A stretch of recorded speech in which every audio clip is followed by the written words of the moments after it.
สมองน้องก็คือกันยังมันหักแท้แน่นอนขอเพียงอายอย่ามาลองลอนบ่วอนให้น้องตายใจ ก่อนจะเข้านอนกราบหมอนขอพรเทวาจังคอยหลับตานอนฝันเธอให้คนไกล ไอ้ก็คือกันอย่าไปพันย้ำพอคนใหม่ยามใกล้ห่างมันคงเด้อใจให้อายเขานอนสาคืนนี้น้องนอนขอพรคุณพระคุ้ม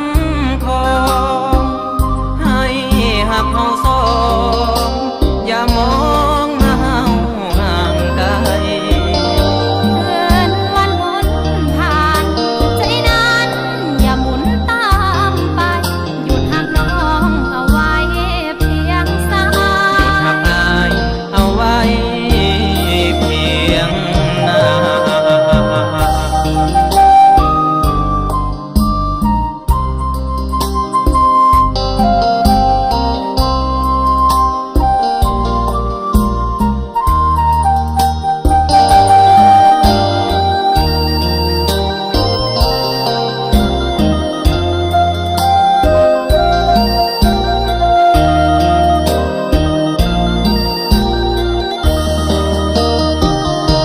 ก่อนจะเข้าน